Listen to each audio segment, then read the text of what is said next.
Hello, everybody. This is Fernando for the latest edition of my Godzilla Podcast. Well, I finally saw Pacific Rim. I saw it yesterday evening. As I mentioned before in one of my other podcasts, I tend to watch movies until probably the very last or next to last week that they're in theaters, again to avoid all of the crowds and enjoy essentially the movie either by myself or just with a handful of people. And in the case of the Pacific Rim film, I didn't really have to wait long on this zing because again, it didn't really do too well in theaters, so I didn't have to wait as long as expected. So in any case, but there's going to be one movie that I will make the exception to, and that's going to be, of course, the Godzilla 2014 film.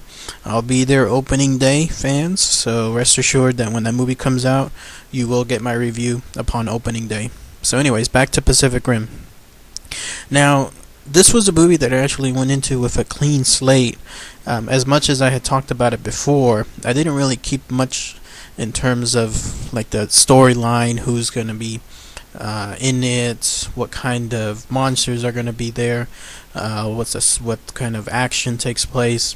All I knew is that some giant robots were going to fight some giant monsters, and that fan favorite, or actually a favorite also of Guillermo del Toro, who's been in like so many films of his, Ron Perlman was going to be in it, so I knew that was something I was going to look forward to. But other than that, I had really no idea who the other characters were or what roles they've played in other films. Maybe the main guy, the one that always says that line about the apocalypse, I do recall seeing him in the Prometheus film, but that was about it. So in other words, I had almost a clean slate when I watched this film, so it wasn't really biased, other than the sense that, I do love those kind of large, obviously Godzilla type movies. But I wanted to make sure that I didn't have anything predisposed favorably or negatively. I just went in with a clean slate, and here's my opinions of the film. I can see why the film didn't really work with American audiences. The biggest lack thereof within the film is the storyline, and I'll explain that later. First, I'll start with the good. The good in the film is, of course, the special effects. Special effects were astounding. I didn't see this in 3D, but obviously so much of the scenes were filmed in a way that it had 3D in mind all the time. But still, it wasn't really too much where that the 2D work couldn't still be appreciated. But the special effects were very, very nice. There were some scenes especially where it looked almost photorealistic. The one that comes to mind is there's a scene when the main Jaguar, I guess that's how they're called, early on in the film, crash lands into a beach, and the old man is helping the main character come out of the machine, and it pans up. That looked photorealistic. The way the machine looked. I mean, it literally looked like it existed, like it was there on the beach. And there was another scene in the film when the main, I guess, heroine of the film, when she gets trapped in that backlog, that back history of her mind, where she's reliving the day that I guess she lost her parents, she lost her family, and this giant kaiju is specifically pinpointing her and chasing after her. That also looked very realistic. That was so freaky to watch, especially that monster itself. The way the shadowing was done, the way the smoke was done, the fog was done, the way the buildings collapsed, the way it looked and peered. It literally looked like you could take a camera, point it up to a skyscraper, and see this monster come out in real life. That's how photorealistic some of this stuff was. Now, some other scenes were too cartoony. The scene that comes to mind is when the main, I guess, robot is battling that flying dragon or whatever type in the city, and there's various shots of it going through the city itself. They did look a lot cartoony, but that's again to be expected. But otherwise, the CGI definitely stands up. So kudos to all the teams that helped on this, and one can only hope that this type of work is again within the Godzilla 2014 film. The good as well is the imagination, the world within Pacific Rim. I know they tried to squeeze a lot within those 2 hours, but it was interesting to see, and go along with essentially what the world within the Pacific Rim is. From the first kaiju attacks, making it almost viral with all the newscasts, to the construction of the giant robots, to the continuing efforts of, I guess, the main hero, and you got to see some of the world's population, how they reacted to the Jaguars, such as like the Ron Perlman character, creating a black market out of it, which makes sense. It can happen.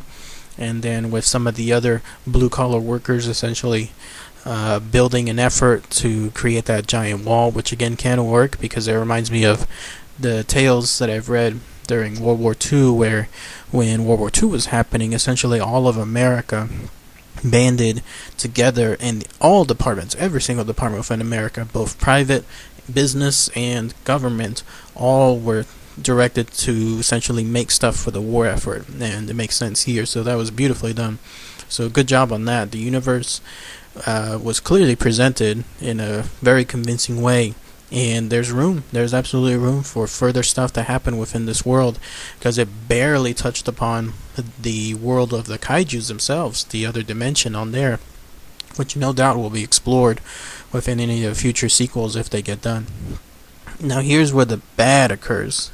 The bad has to do, and what I alluded to earlier, was the storyline. The storyline was horrid. The storyline, other than the actual monsters who had, it seems like, more personality on them than some of the main characters, everyone else was so cookie cutter. I couldn't believe some of this stuff. It reminded me of like a spoof of an 80s film, where you had the big bad jock, in this case that I think it was Australian, or I can't really tell the accent that he had, but the guy that was the son who kept giving evil glances to the main character, he was the one that just seemed so cookie cutter, so stereotypical. I mean, it reminded me like of the Mr. Miyagi, the Karate Kid films, where you had that bad guy essentially just always giving evil stares to someone. And then you had the cliched heroine who essentially you do not mess with, who always could kick ass and look beautiful at the same time. And then you had the main general, or marshal, I guess they call him in this case, who would be just like any other general with any other film, that just barked orders, and at the right moment, of course, gave the speech that astoundingly everybody clapped to.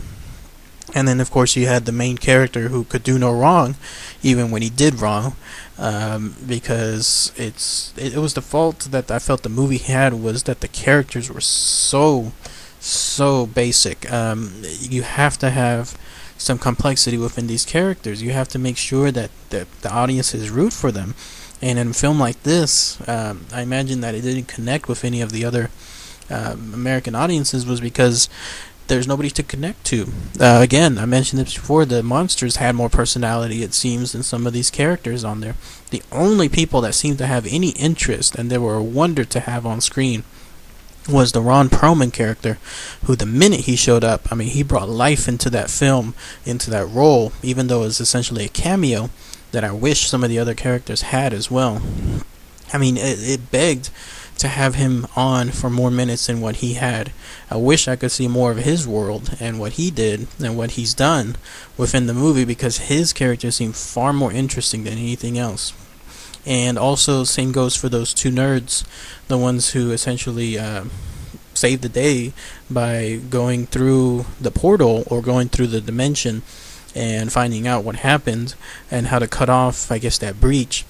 They were far more interesting than any of the other characters, especially the main one, I guess, with the glasses, because he was essentially given the everyday man role of the average geek, the average nerd, the average fan of a film like this. And they even gave a fan favorite moment where, in a film like this, where he said, I wish I could see one up front. He certainly got his moment whenever that kaiju was specifically hunting him.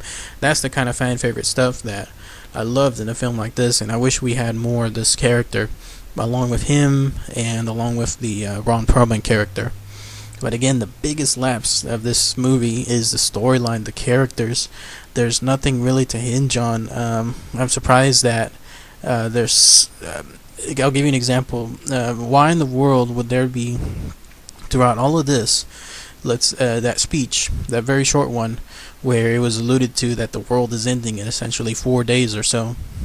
Why in the world then would that main guy and the other guy, the bad one who kept staring looks at him, fight? Why would they fight, especially in front of the girl, in terms of, I guess, machismo, trying to pout better than one another, trying to ensure that like dogs, that my pride is better than yours, that kind of stuff. Again, the world is ending. Why would they do something like that? Other than it doesn't make sense. It's a cheesy 80s type sentiment that, again, I would see within a movie that was about 20 years ago.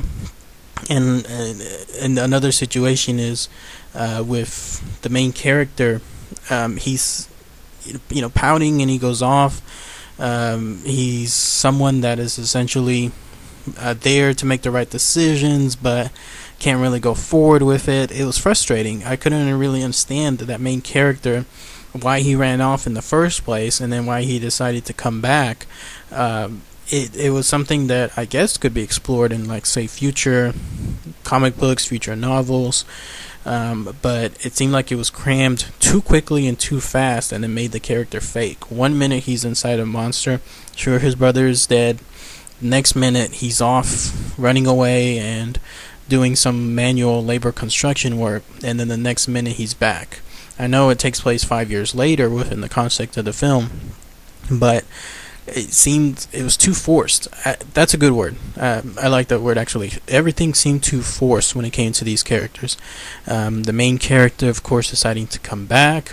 The main heroine falling in love instantly with the other guy.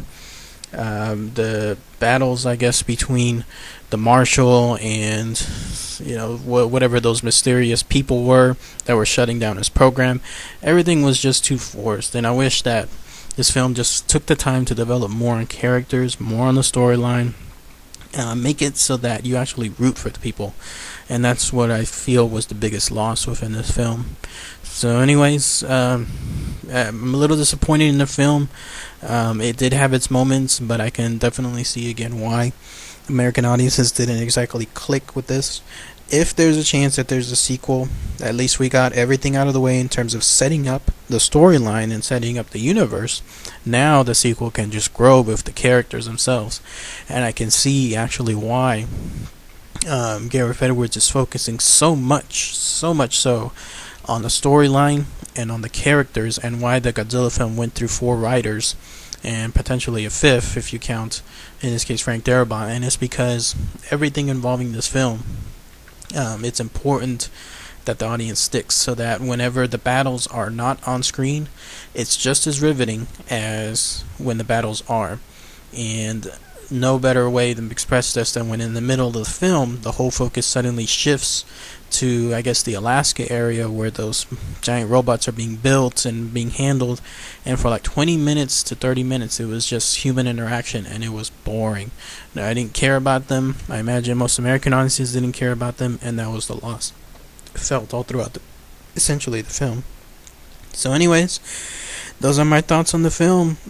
Quick little trivia note on Pacific Rim. I read a Variety article today that states that it looks like Warner Brothers didn't actually believe in the film either.